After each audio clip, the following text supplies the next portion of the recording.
Let me show you how to give a Mac Plus a hard drive using Disk Jockey and the magical BlueSCSI. So this is my Mac Plus, and when I turn it on without a floppy inserted, this is what I get. I get nothing. Nothing at all. So this is gonna go on for a while, so let me fast forward. And 30 seconds later, I get the blinking floppy. This is the Mac telling me that it has nothing to boot off of. The first thing we're going to be doing is to make sure that the SD card we're going to give BlueSCSI is properly formatted. So here I have Disk Utility that's bundled in macOS open, and I have selected the actual card reader, not just the card that's in the reader, but the whole card reader. This is important because we want to make sure that the partition scheme that the card uses is the one that BlueSCSI expects. In this case, we want the master boot record partition scheme, which is the one that's already on the card, but we're just going to be reformatting this so you see the whole process. So again, make sure that the card reader is selected, and not just the card reader, and then you're going to be clicking on the erase button.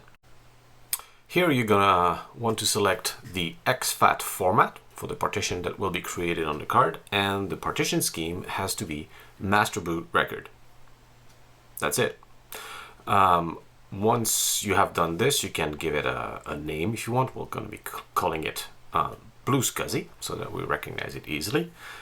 And then Disk Utility is going to do its thing, and we end up with a card that's properly formatted, proper master boot record partition scheme, and contains an exFAT partition called BlueSCSI that fills the entire card.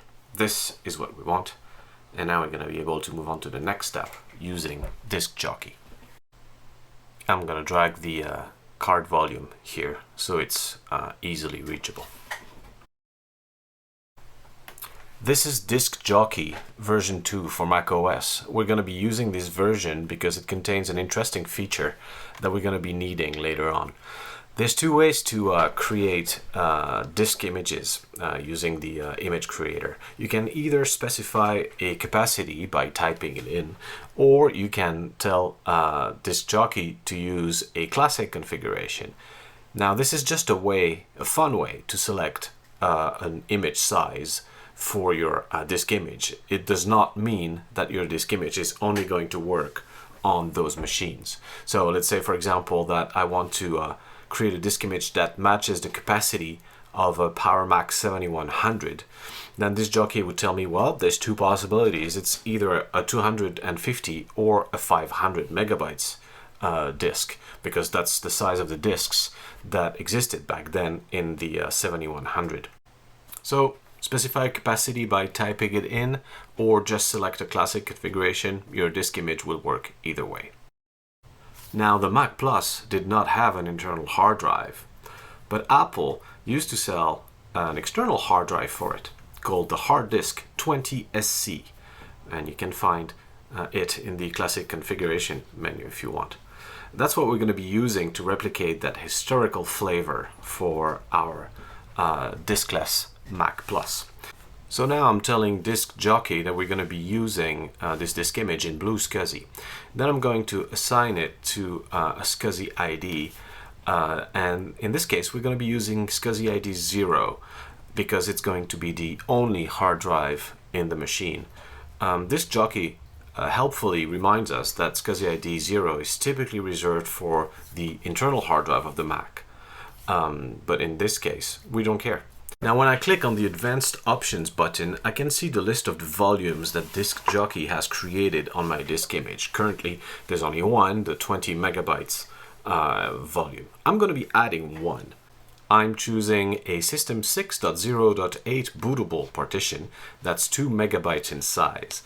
Now, what's interesting here is that, unlike traditional partitioners that would subtract the new volume from the total capacity of the hard drive, Disk Jockey actually extends my disk image so that it fits both partitions, the blank HFS for 20 megabytes and the system 6.0.8 for 2, totaling 22 megabytes for my total image. Now, I'm going to be hitting the Create the Image button, and Disk Jockey will helpfully drop a new image in the Downloads folder.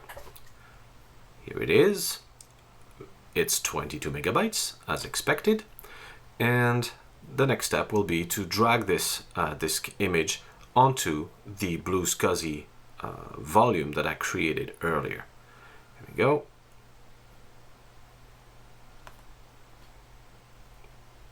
And done.